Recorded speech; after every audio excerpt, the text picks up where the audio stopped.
Welcome to episode 14 of the Tech Bubble, our second of season 3. As you can see, for those of you watching this on YouTube, we are persevering with our new multicam approach to the podcast, and even have some new tables in place, as you can see. So unfortunately we've blown the entire budget, but never mind. For those of you who are new to the Tech Bubble, I'm your host, Ian Williamson, and today we pick up where we left off at the end of episode 4. Wow, must have been at least a year ago. Yeah. AI and the workplace, by considering what's new in AI since we last discussed this emotive topic. This is Chloe Jazzy Lau, co-host of the Tech Bubble, and what a topical area for us to focus on today. AI as a technological savior or as an existential threat to humanity. These are some huge issues to unpack. Definitely. So, as ever on the Tech Bubble, we have a great guest list lined up. First up, appearing on the Tech Bubble for the second time, Kevin Pereira, part of the South Island School graduating class of 2002, 2 years before I even started this school. Kevin has very much remained a supporter of our school in the interim period. He's been a guest speaker in school for the Digital Leadership Council, and also in Year 12 Theory of Knowledge Lessons 2, and even in philosophy. Unbelievable, a man of many talents. Kevin is currently the Managing Director covering financial services for Blue Artificial Intelligence and our expert for today. So Kevin, welcome back to the show. And maybe to start with, tell us what you've been up to since we last saw you. Sure. Thank you guys very much for having me. I really welcome. appreciate coming back in. So yeah, lots been actually happening in AI. I think the pace of AI from a development perspective is exponential, right? So it's not going to be linear every year. You're going to see advances build upon each other, which I think is fantastic. I think from a business perspective, we're seeing a lot more organizations really interested in AI. And I think in addition to the actual consulting part of it, we're also seeing a lot of demand for education as well. I think that's coming both from the individual organizations that are looking to upskill their people, but I think it's also coming from people themselves who are looking to upskill themselves going forward too. Because I think many of their thoughts is, what's AI that's coming? Might this potentially replace parts of my job? And if that happens, how can I develop myself going forward as well? So I think these are all issues that are on top of mind for a lot of folks, and that's why I'm happy to come and discuss some of those with you guys today. Thank you. Amazing. It's awesome to have you back, Kevin, and I'm really excited to hearing your thoughts throughout this podcast episode. Our second guest is very familiar to our senior school students, especially those lucky enough to be taught by her. We are delighted to have the SIS legend, Mrs. Sharma, join us from the Econ and Business Department. So Ms. Sharma, welcome to the Tech Bubble for the first time. Thank you so much, Chloe. It's a complete privilege to be here, and thank you for your warm welcome. A huge congratulations for the great journey that you've all carried through, and I'm very much looking forward to everybody's insights on AI and its influence on all aspects of our lives. Thank you very much. Our student guest for today has a particular passion for AI. So Kevin, I think you're going to really like some of the things that you're going to hear spoken about.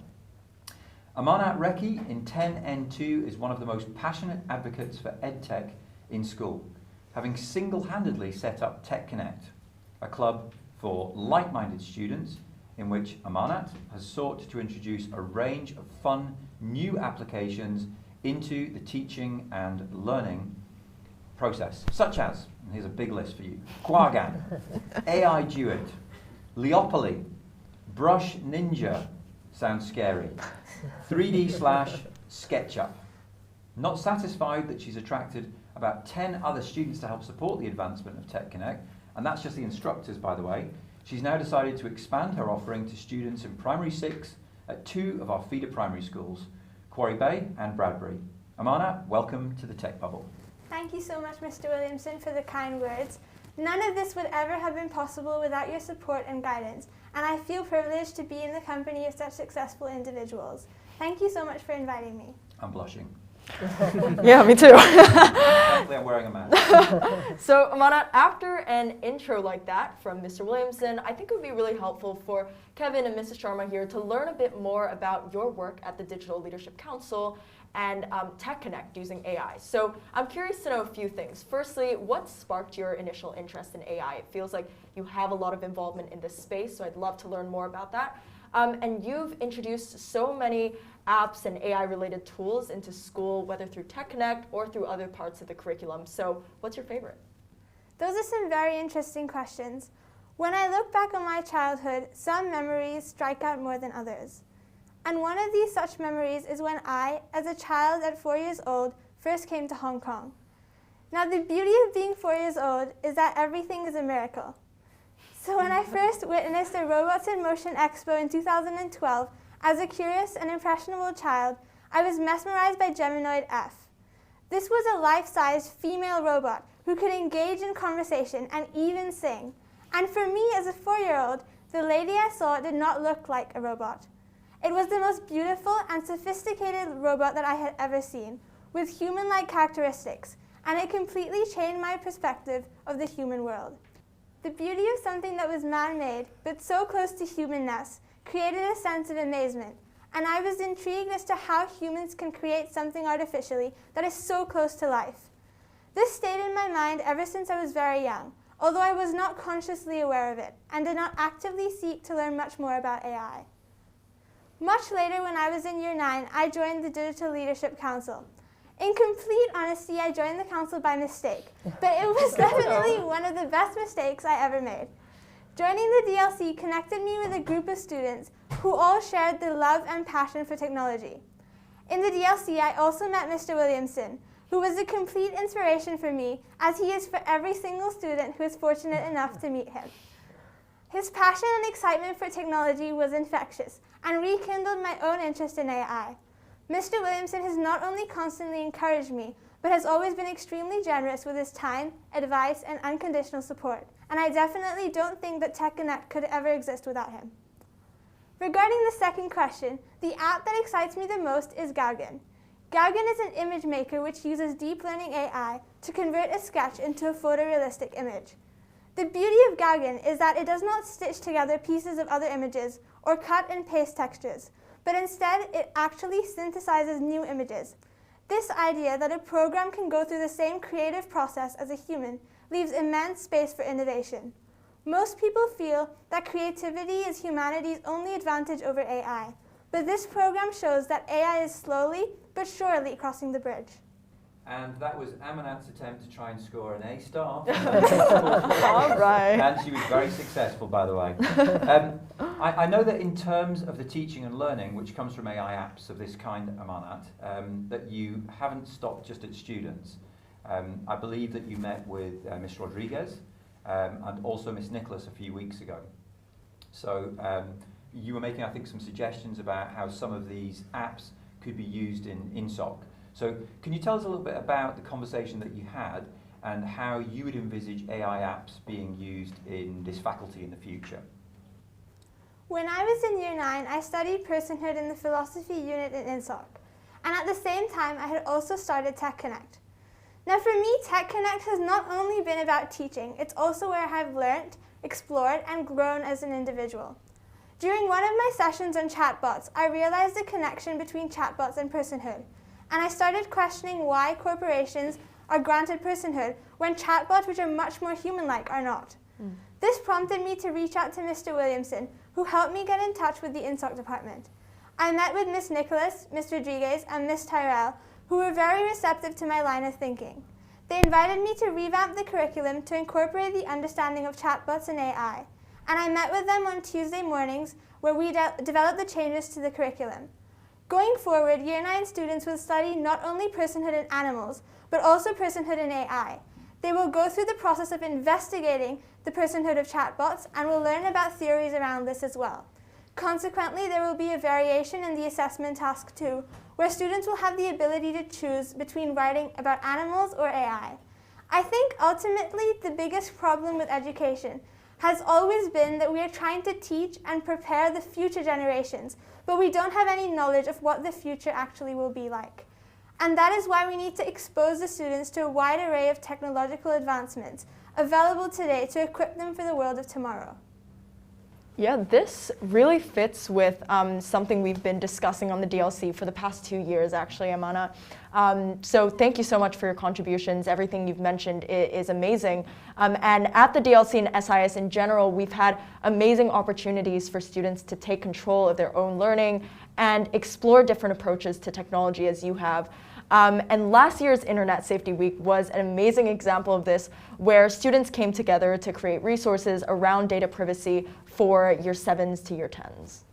Chloe, did I hear you mention Internet Safety Week? I think you did indeed, Mr. Williamson. This year, Internet Safety Week will be taking place from, quick plug, February 14th and 18th, with the theme focused around the habitual use of social media. And even more importantly, ISW has the same initials as me. That was definitely not a coincidence, I have to say. So getting back to the use of students leading the learning in classrooms, I'd love to bring you, Kevin, into this. I know that you lecture to HKU MBA students and noted that recently you had welcomed Stephanie Su to speak to your students about NLP, or for those of you that don't know, natural language processing. So could you tell us a bit more about this and the possibilities you see for student-led AI initiatives like the ones Amna mentioned in the classroom? Yeah, that's a great question. I think having practitioners come in is really helpful. Right, so that's why Stephanie was doing things in the NLP area, and she works within the law space. And I've had past speakers also come in and delve with their specific area as well. I think what that does is it provides a context for a lot of the AI application. And secondly, what's the applications from a personal part as well? Because often you may have the perfect AI system, but if people don't react well to that, it's going to be a failure. Right? So I think a lot of the times the comments come from both a technology perspective, but then also an implementation and human perspective, which I think is really helpful as well. So some of the things I think she was talking about, I think it relates to that human piece. And for there, you don't necessarily need the technology knowledge. Right? It's about empathy. It's about very human kind of qualities that I think going forward we will have to be more aware of and actually develop in ourselves, because those are the things that AI struggles with sometimes. So I think there's a good parallel there, right? You have the complementary part of the AI and the tech, but I think you also have the human piece of it. So I think it's important to think about both of those. AI is not just about the tech, and I think that's an assumption that a lot of people often make. Yeah, that's a really interesting point. I feel like increasingly we've thought about AI as a more interdisciplinary field, and really having to bring the social aspect into it, because we're starting to think about the ethics of these pieces of technology that we're using, especially since it's becoming larger and larger parts of our lives. So I was wondering, with the curriculum you teach, whether you've seen any changes in recent years as to how they've tried to incorporate the social side of technology for students to learn about. Yeah, so I think in my class I try and start the first part with the intro to tech and a little bit of the technical stuff. And I found that although students enjoy that, the bit they really like is once we know a little bit about the tech, what are the applications? Right? So things like the trolley problem, when they have to think about it from an ethics perspective, things like what is the effect on society going forward, universal basic income, potential things that are going to happen there. I think that's the bit that they really enjoy a lot, and the feedback I've gotten is increase that part of the course.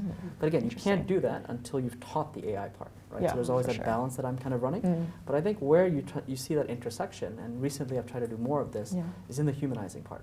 So say, for example, you brought up chatbots before. A lot of times, the first thinking that many companies have is, let me use the chatbot to give them the information as quickly as possible. But if you look at it from a user experience perspective, right, on the UX side, you often find that people prefer a delay because it feels more natural. Like imagine you're chatting with a friend, right, and then it says, Kevin is typing. That's actually the normal process. And then 5 seconds later, there's a delay. Actually, they're finding on the UX side, people enjoy the delay because they think it's a more human experience versus a chatbot that's firing like a machine gun at you. Your answer is every minute, right? And I think that's interesting. And if I were to add one more piece on that, there's a concept called the uncanny valley, right? And the uncanny valley is basically the idea that you have two sides of this. There's technology that, like a robot that looks like a robot, right? Technology that is really kind of robot-like. And then there's technology that really tries to imitate a human. And people's comfort is at the edges. So if it's a robot that looks like a robot, they're like, okay, I can deal with that. If it's a robot that really can fool me and looks like a human being, I'm okay with that. But anything in between is really weird, right? And a lot of people find that to be pretty difficult as well. So I think this part of the education is interesting because I think people realize how big the uncanny valley is. And I think that human piece really starts to matter when you talk about adoption of AI, because I think that's important as well. Excellent. We'll get that little snippet sent out to a few faculties, I think. Kevin, so far we've discussed some very positive uses of AI by and large in the opening 20 minutes of the show. And I guess in the classroom and in education as a whole, and certainly in my own reading of the last 2 years, it's really focused on kind of like the opposite, really. And I guess it would be remiss for us not to address the potentially harmful use of AI in our society as a whole. Chloe, you've already been referring there to the ethics of AI. So for instance, in 21 Lessons for the 21st Century, Yuval Noah Harari makes a number of very powerful claims about AI, and to go back to the intro to the show, which are, in his words, existential threats to humanity. And that creates, again, using his words, a new useless class in society, which is the first time that I've read that. So AI obviously has the potential to replace many of our current jobs. So, for instance, he talks about the Bangladeshi coal workers, that potentially all of those jobs are going to be lost to AI. When you come into school in the past, you've talked quite a length really about the developments in terms of driverless cars as well, and what that could mean for taxi drivers or eventually, lorry drivers around the world. Yeah.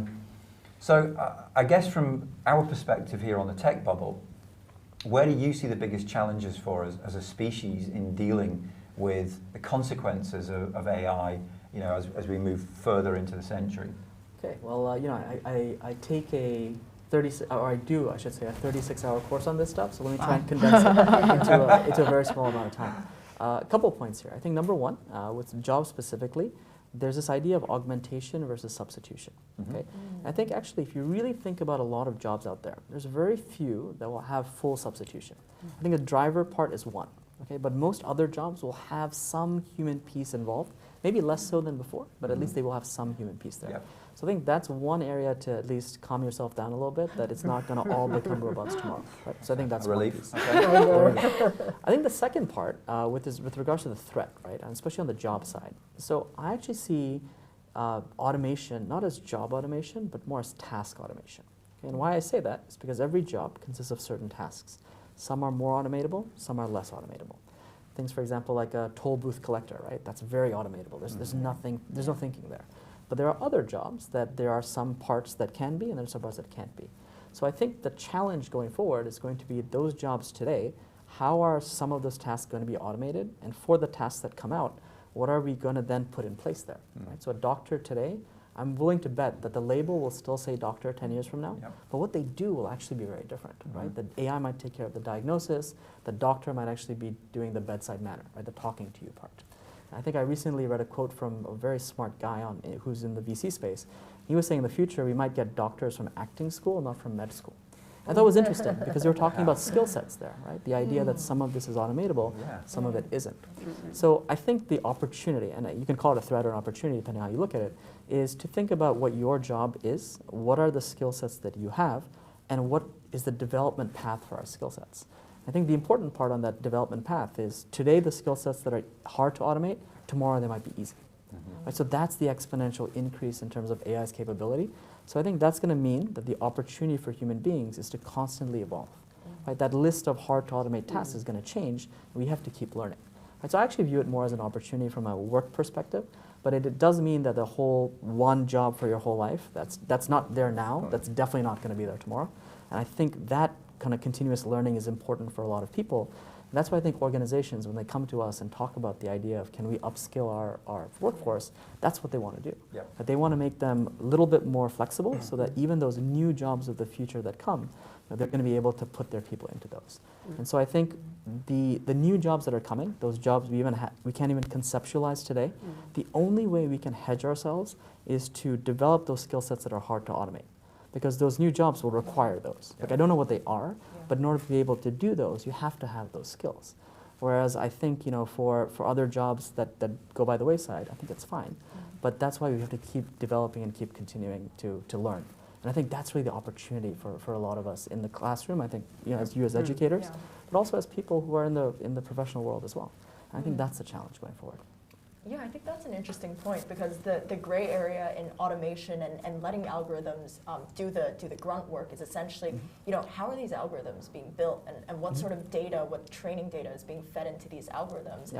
Because as you mentioned in the healthcare space, there's a lot of possibility for the more technical aspect to be automated. And I was reading this article the other day about how this healthcare algorithm was used to disproportionately disfavor African American patients, for example. And these data sets that have been created, they already have embedded biases from systemic injustices and historical data that has been collected. And so I was just wondering, especially in this very in these very kind of human-centered fields, such as law, the criminal justice system, the healthcare system, even education, what do you think about the sort of ways in which we automate these and how we built these automated systems? Yeah, so again, I think it really does depend a lot on the system you're talking about, because AI for the most part is narrow AI. Right? So this specific AI is going to be dealing with this specific area. But that being said, let me talk about it from a generality perspective, right? So if we're looking at a kind of 50,000-foot view, my sense is part of that, like you said, does start with the training data. And is the training data biased? Often you can actually have a lot of AI look at that, or have human beings look at that as well, and try to figure out what was the bias before. And then if you know what that bias is, you can then try to get it corrected in the future solution that you have. Right? So that's one potential way of looking at it. Another way that I think is related to algorithmic bias is also who the developers are. Right? So a lot of AI in the past might have been done in a specific country. Like so the US is doing a lot of work in AI. So a lot of that is kind of very US-centric, right? And I just think that as you have more people that enter the development space, as you have maybe more maybe females entering the space as well, the folks who are making these algorithms are going to become more diverse. And so hopefully that will take out some of the bias too, right? So I think it is part of who's building this stuff. Part of it is also the training data. And then part of it is how do we account for these two things in the future solutions that we ultimately have. But it's a much longer topic, many other pieces involved in there. I think these are just a few of the areas that we need to start thinking about going forward when we build some of these solutions. So the short answer, Chloe, is yes, you can get a job in that area. Oh, brilliant. Okay, problem solved. We are sorted with that. Okay, it is really good to hear that there is that silver lining of having more diverse developers and minorities come in to actually build these algorithms to make sure that they aren't being continuously gatekeeped. And I really want to bring you in here, Ms. Sharma, because as an econ student myself, I know we've been having a lot of these discussions in class together, and I'm curious to know how or where this topic features in the business and economics curriculum. Is this an area you touch upon very often? And how have your students sort of responded to these challenges that Kevin and Mr. Williamson and myself, we've briefly touched upon? Yes, indeed. Thank you, Chloe. In fact, we've had some interesting discussions in class about this, and I think I'm much reassured by Kevin's saying that we're trying to augment things here and not make people redundant, so to speak. I must say, Chloe, from a curriculum and classroom perspective, there are a few examples I can give you. But let me start by saying that both the GCSE and the IB curriculum, unfortunately, is very old school. And much like in all subjects, it's struggling to keep pace with the exponential rapid pace of change that we are seeing. But that's not a surprise, isn't it? As I think most teachers would say the same as well. More specifically, the breathless pace of progress within the world of neural technology, data collection, and increased computing power is catching all of us out. But AI is being adopted across industries and sectors. Now with the spectre, these are the push factors, so to speak. But the pull factors, of course, being that with the aging population and shrinking workforce looming over most of the developed economies, that use of AI is becoming more routine. You see that in Japan already, wherein their robots are part and parcel of life, whether at airports, security guards, cleaners, or companions for the elderly even. To go back to your question, Chloe, the classroom dialogue I tend to observe very often explores the effect of AI within all facets of business, whether it's HR, marketing, finance, production. I feel this is important because part of our objective is to equip students with a mindset ready to embrace change, not just cope with it. And with so much of the information shared online, they must also be able to distinguish fact from fiction. And as critical thinkers, instead of blind adoption, students should be made aware of the powers of big tech, and we discuss that often in economics. And in harnessing data and very often monetizing that for their own narrow benefit. So in summary, yes, students are beginning to explore how businesses will have to consider the risk of deploying AI, and from many perspectives, not just legal, regulatory, and most importantly, as you rightly said, Kevin, the ethical context as well. It's really interesting to hear you talk about the shift in perspective and mindset needed as we move into this very technologically dependent world. So obviously as a class of 2022 member myself, Yeah. and for all those recent graduates out there. Yes. I was wondering, as Kevin alluded to previously, what skills do you think are necessary, especially for us moving into this new world, to remain future-proof and to make sure we stay afloat ahead of all these technological revolutions? I think much like what Kevin has really brought out, and especially what he's kind of sharing with the university students as well, hopefully the humans are always going to play a very key role in technology adoption. And I think the soft skills, as you rightly said, of being able to have the critical mindedness and interpersonal communication skills, and really a growth mindset and being able to adapt to change. So these for me would be really critical for future. Looking ahead to our own profession, Yes. thinking about teaching, Yeah. do you think that the future teachers, the ones who are coming in now, who are starting their career, Yes. do you think that their own careers are being challenged or potentially threatened in some way by AI, or do you think it'll be augmented by it? I feel rather optimistic. I think I think that the teaching life is going to get much better in future, and that the new teachers who are coming in need to be better prepared for it in that sense. And it's going to be, what is our role as facilitators instead of teachers, and kind of preparing students of the future who have the skill set to question and to use AI as a tool, and also in future to not to see it as a threat, but to be able to ask the right questions as well. So for me, I think that's really critical. Coincidentally, in my own experience of taking one of these online tests for the number of tasks which a robot could do in my secondary school teaching, my score came out as 9 on 45, and which is almost 20% of one's workload, which was exciting. The flip side, of course, is that far fewer of us would be needed in future for that, and we as a teaching community would be moving on, hopefully, to more cognitive tasks or concentrating on better engagement and issues of ethics or values or the overall well-being of students. The challenge, I think, for the SIS leadership team of the future as well, with all the management, would be to provide really a vision and cohesion in their strategy for the future. And this probably extends to the whole of ESF. And you can see them adopting a bit, especially in recruitment, wherein they're increasingly moving towards asynchronous video interviews, and I know in banks and many other places that's happening already, and followed by a shortlisting of candidates using algorithms, which in a benign way, I guess, could reduce the possibility of bias and lead to more diversity in recruitment. And of course, employee appraisals being based on data analytics, etc. In fact, I wonder what Kevin thinks will be the growth areas in future, Kevin, especially for our students. What sorts of job titles? Kids often wonder about whether there'd be a chief ethics officer on the boards in future, a technology ethicist. Yeah, again, great question, right? I think the labels are actually hard to figure out now. Yeah. But let me talk a little bit about the skill sets, because I think that's very relevant to what those jobs are going to be. So I think if in my head I think about what are the hardest types of skill sets to automate, I think one of them for sure is sales skills, right? So being able to sell something. If we say, for example, sell me this computer, can you actually create a convincing case? Can you make it persuasive enough? I think those types of skills, it doesn't really matter which job you're in, right? You could be a CFO of a company, persuade investors to invest in your firm. You could be a teacher trying to persuade kids that, hey, this content is really useful for you in the future. So I think that is actually almost transversal in many ways. It can go across a lot of different areas. So persuasion, sales skills, I think are huge. I think storytelling is a fundamentally really, really good skill to have, because I think you can use it across the board. Other areas that I think are interesting also is empathy, because you can talk to a lot of people about things, but can you truly understand how they feel? And I think if you can get a sense of what that feel is like and be able to respond to that, I think the person on the other side of the table feels the love.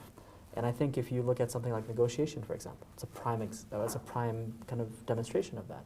The person on the other side, if you say, 200 is my last offer, and they get up and walk, then you know that that's a problem, That's right. So you've got to be able to read the table and be able to understand how they feel. So I think negotiation is another really big one that's super helpful as well. And I think if I was to pick one other one that's out there, I think on the creativity side, that definitely helps as well. And I think we are seeing a lot of AI being used in art and potentially, like you were talking about That's it. before, drawing the pictures and stuff, right? So I think there's a content creation part that I think AI can do a lot of, and I'm pretty excited about that. But I think part of it comes down to what is your definition of creativity? Right? And I think if creativity for you is something that truly is from the human spirit, that kind of comes out of nowhere, then I think that is something that humans can really work on. If you think, though, that creativity is a sum of our experiences, then potentially there is some simulation that could happen. Right? If I know everything about you in the past, I could potentially simulate that and have something that you might produce from a creative perspective that an AI can now do. So I think creativity is the one interesting one philosophically that's on the line, and also practically. I don't know how that's going to manifest itself, but I think for just food for thought for the audience today, maybe think about creativity as one that might go in both of those directions. Yeah, that's interesting that you talk about the different elements of what could be defined as creativity, because I think another one that we do think about is the cultural and historical roots of specific pieces. So we talk about art pieces, for example. Amanat has made a lot of beautiful art pieces using AI and technology, and compared that to a piece by Caravaggio, for example. That has a completely different cultural and historical context. And you could look at one piece and be able to figure out, maybe understand the context of 400 years of Spanish history, and look at another piece and be able to understand maybe the algorithms that are happening behind. So I think it's also in the shifting definition of what we define as art and what we define as creativity. I think increasingly there are also machine poets. I'm not sure if you guys are familiar with that, but there are algorithms that are creating Shakespearean poems by analyzing the sort of data and language and syntax that Shakespeare poems use. So I think it's quite interesting to hear you talk about that as well. Yeah, and recently actually, I think one of Beethoven's symphonies, I think, was Yes. actually constructed, right? Correct. And I think a lot of that was machine learning, looking at the past pattern and then predicting the outcome based off of that. So I think the concept actually stays the same. Find the pattern, predict the outcome. It's just the place where you use it changes a little bit. I think this is why education is so important, because once students and even folks who are maybe out of school, if they understand this is what AI can do, then they can think about it in their own industry, their own specialty, and apply that. And actually, the way I see teaching, and I'm sure it's probably similar for you guys as well, we can't teach everybody to do everything, right? It is about giving them the tools to enable them to do that. And I think if you can provide the right tools, i.e. this is conceptually what AI can do, you get people less scared of it, which I think is a really, really good thing. And then you get them also excited about it, right? Because they're thinking, wow, I can actually use this in my industry. This would be fantastic. And then you get the gears turning. And for me, in university, when the MBA students are from many different professions and many different industries, and I see the gears turning for them, that's the bit that excites me, right? Because they're going to leave the classroom and they're going to do some fantastic stuff. And it's not like I'll have a part of that, but I'll be at least happy that I was at least at the start. I helped water the seed a bit, and then after that they take it and run. And I think as an educator, that's probably the most satisfying part of the job, to be honest. For sure. And Amanat, you also did that. I mean, you basically taught some of that, didn't you, in the Tech Connect class, where you were showing up. Was it Nirvana or something like that, where the AI was predicting and trying to create something in the style of, and there was a couple of bands that you used in that session. Do you remember which? Yeah, what I'm so talking about? we did stuff with Bach Harmonizer, which can create music in Bach style. We did stuff with writing as well. So I think, because in Tech Connect we do use things across various disciplines. So we have looked at it in music, we've looked at it in writing, we've looked at it in art, and I think that the beauty of this thing is that it predicts the outcome, but it uses the pattern, so it can be actually applied in a lot of industries. Yep. This has truly been a fascinating discussion, and one which I'm sure we could extend across 2, 3, 4, maybe a whole season. No, I'm just kidding. But what I'm saying is we have a lot of content, but as Kevin probably already remembers from his last visit to the Tech Bubble, we like to go out by offering each one of you about 1 minute to add any final salient details on the future or current role of AI, and which you think would be relevant for our listeners. So Amanat, let's start with you, followed by Ms. Sharma, and then Kevin. So I think that AI is and will continue to have unimaginable changes in just about every industry.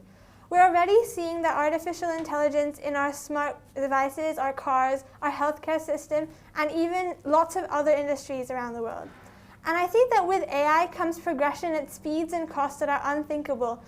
Like, for example, $5 million was the price of the fastest supercomputer in 1975, but $400 is the price of an iPhone 4 with equal performance right now. and $2.7 billion and 13 years was the cost and duration of the Human Genome Project, completed in 2003. But $100 and 1 hour will be the cost to sequence the human genome in the next decade. So what fascinates me the most about AI is the fact that it stands for artificial intelligence, but there's really nothing artificial about it, because it's based on complex mathematical computations, and mathematics is something that's been around for centuries. So in this sense, I think that we should start thinking about AI as augmented intelligence, because it augments the human intelligence. And in the future, we might be working towards adaptive intelligence as well, where machines can adapt their tones and their personalities to the people or situations around them. So ultimately, I think the possibilities for AI are endless, and some of them are scary, but some of them are also exhilarating. And AI raises both colossal opportunities and threats that are difficult to comprehend. So we have to just move with a telescope in one hand and a microscope in the other, so we don't lose sight of the bigger picture or skip the details. That was amazing, Amanat. Thank you. So well said, Amanat. And I'd like to go back to Ian's reference to Harari's 21 Lessons for the 21st Century, posing the questions. How does one live in this age of bewilderment? And are new stories needed to create communities and stability? Hence, Harari's suggestion of widening the range of human activities and that are considered as jobs, and which resonates with you as well, Chloe, and we've had discussion, and ideas for economists so as to move away from this obsession with GDP driven by production, consumption as the ultimate benchmark of success, or to explore perspectives as penned in the newly published book of essays, which I'm looking forward to reading, The Age of AI by Kissinger, Schmidt, and Hutton-Locker, making a case to politicians to not use AI-backed autonomous weapons, which could devise strategies, identify targets, and kill opponents. So could this technology eventually pose the existential threat to our very species itself? So INSOC explores all of these within global politics, philosophy, economics, and history, remembering that it's trickier to use machines for tasks that require dexterity, and as you said, interactions with the real world, unpredictable interactions, and cognitive skills. So which is what the realm of individuals and societies is all about. And a final point from me, because being in business, that remembering that the manipulative dangers that are lurking in future for us, knowing that as per Gartner study, that 1 in 10 devices could have emotion AI capabilities by next year, allowing them to recognize and respond to human emotions. And this in turn makes us potential objects for manipulative marketing from businesses. So I think all these are big concerns. Thanks so much. Big theme in surveillance capitalism. Yes. Yes. Hey, thanks so much, Kevin. Yeah, how to add to what they said already. I mean, I think they covered a lot of ground there. Yeah, so let me take a slightly forward-looking view on that, right? So I think when it comes to kind of human history, we've tended to overestimate short-term change and underestimate long-term change. What I mean by that is in 2 years, are things going to be that different? My answer is probably not. But I do think in 10 years from now, we are truly not going to recognize life as it was today. Yeah. Right? People are going to look at cars today and think, wow, you guys had steering wheels? Like, well, what's kind of the point of that? How do they work? Yeah, how do they work, right? And I think those intervals at which that is happening is shortening as well, right? So I think what that effectively means is embrace a lot of this stuff, right? Be a little bit open from a tools perspective, whether it's in your job and what you're doing, whether it's what's actually happening out in the real world, and keep that critical mindset. I think you brought that up very, very well, because again, not all of this is going to be good, not all of this is going to be bad. As with anything else in human history, it's really up to the motivation of the person using the tool, right? And so I think AI primarily is this tool that we're going to be using going forward. So I'd say be open, understand the tool that you're using and both the pros and cons of it, and then I think down the line, just be open to this change happening at a quicker pace, because that exponential increase is going to keep happening. And then hold on for the ride. I think it's going to be fun. Right? That sounds very exciting. Thank you. As somebody who turned 48 recently, I'm now officially allowed to watch Downton Abbey on television. You've got to be at least 48 before you watch it. And one of the things that I noticed, one of the episodes in season 5 that they discuss is the coming of the radio. That's right. And it's amazing to think that was about 100 years ago. And okay, it's a fictionalized version of events, but the sort of excitement about this mass media form that was only 100 years ago. I imagine if we were to project forward 100 years from now, at the pace that you've just described there in terms of the exponential development of artificial intelligence, it's quite mind-boggling to wonder what that's going to mean. And I think we have to create the right mindset for those kind of changes, or you will be simply left behind. Sure.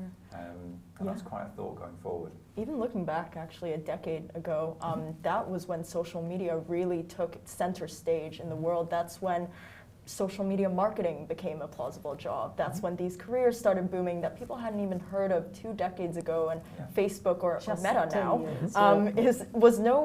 was no concept in our minds. We didn't think that these networks that connected that many people would be available. So I think it's very promising to see what will happen, as you mentioned, in the long term, and being able to take a very critical approach to that. Unfortunately, that's all the time we have for today, but I would like to say a huge thank you to Amanat Rekhi, Ms. Sharma, and also Kevin Pereira for giving us their time to talk about all things tech-related.